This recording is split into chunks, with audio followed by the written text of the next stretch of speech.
How are we doing, people? Today's video is going to be a Q&A.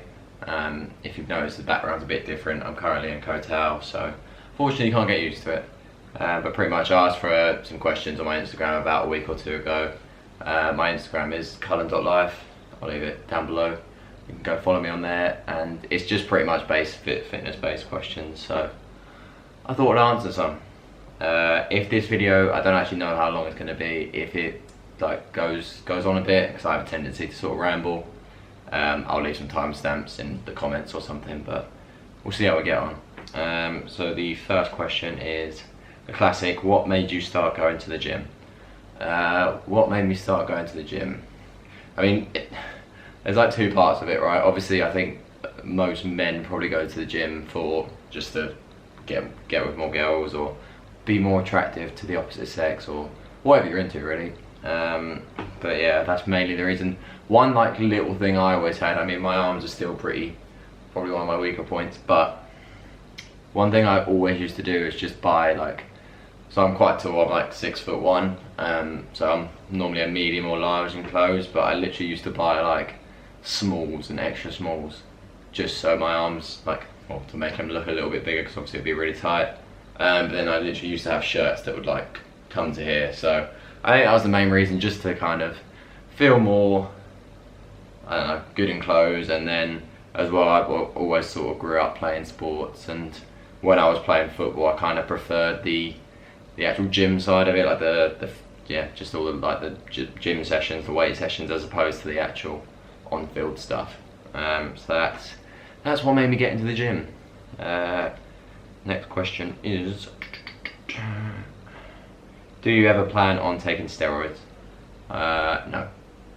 The reason is, I actually follow some guys who I do a lot of research into steroids just because I kind of find it interesting.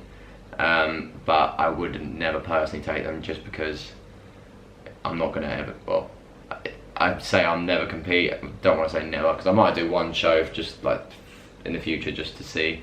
But I would only ever take steroids if I was literally competing professional bodybuilding. So other than that, there's just no point really, is there? You might look a bit better, but I'm just not. And I'm one of the people as well, I would definitely do all the jabs, I'll just do them wrong. It's just, there's no point. You can get a good physique naturally, so I'm not going to compete professionally in bodybuilding, so fuck that. Don't want to fuck up all my insides, so it's not worth it. Next question: best workout split for girls? One that you can stick to.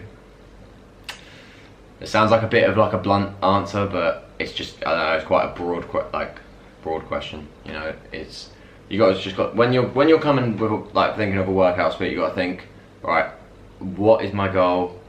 I mean, do you actually want to literally, I'm going to take extremes, so you've got extremes of training to look good but not being that fit, and then you've got being practically fit, if you know what I mean. So obviously here you're going to do a lot of weights and cable work.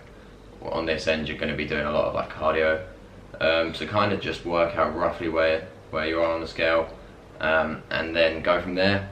And as well, one tip I'd say is, when you're picking how many days you're going to work out, don't overshoot it. So a lot of times, even when I was younger, I used to be oh yeah, I'm going to work out 6 days a week, you know, and then because then you try and stick to that, and you have 1 week where I know you're a bit busier or you go out more or whatever.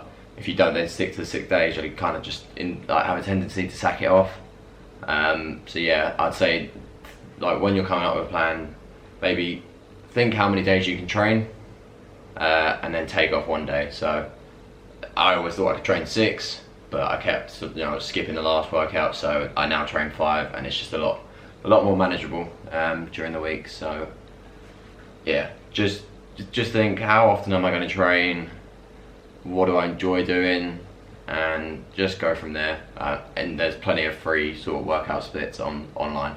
So go from there. Work out in short, work out what you want in terms of your training, how many days a week you can go, do a bit of research, or buy a program from a coach, and yeah, you'll be good to go. Next question: What is the best cardio for fat loss? Whatever you prefer. Like, similar to the last question, it's just such a it's such a broad sort of question. Like, there's no, obviously there'll be more. There's cardios that will burn more calories. So if you just do it in an hour, say skipping's probably going to burn more calories than walking, right? But you've got to consider, do you enjoy, like, so if you're picking your cardio, I'd say just aim for, do what you enjoy, and think about your weight sessions while doing your cardio. Because if you're doing cardio in the form of say you do a HIIT workout as your cardio, right, that's going to have quite a big impact on your recovery, and it then may sort of leak into your weight sessions. So I mean, if you're training sort of quite heavy in the gym, I'd probably opt for like a lower intensity cardio, incline walks, stepper, anything that sort of works for you. We're all different, so you know, just do what works for you, do what you enjoy. So for me, I mainly just stick to, I walk a lot, so that's my form of cardio. But do what's best for you. Lastly, what are some low-calorie foods that are satiating? Low-calorie foods that are satiating. I mean, it's all just about volume, right? So obviously, if you're trying to keep your calories down, you've just got to not eat stuff that's like high in fats, and it's just, I don't know. Again, it's quite a broad question, but I'd go for something like salads are pretty good just because they're so, fruits and veg. I mean, if you just get them in your meals, it's gonna more so like bulk it out.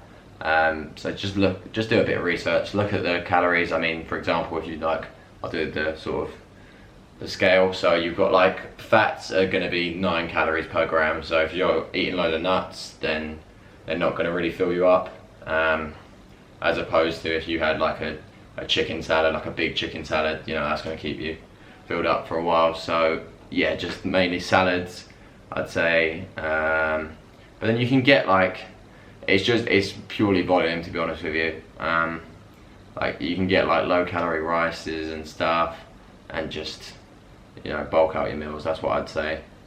Probably best to, you can go, so when you're doing your protein intake, you don't actually need that much protein, but a lot of the time you'll see people sort of overdo it with their protein in a way, just to sort of keep their hunger levels down. So yeah, just in general, just bulk out with like fruit and veg, because that's normally pretty low in calories.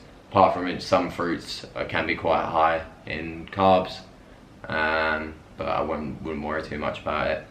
And then you can just go for lower calorie options, like I said, with the rices, the pastas, and you'll be good to go. Anyway, that is that for this Q&A. So if you did enjoy the video, please leave a like below and subscribe to the channel and follow me on Instagram. Other than that, I will see you for the Kotal video, which will be coming up soon. Anyway, take care. Have a good day.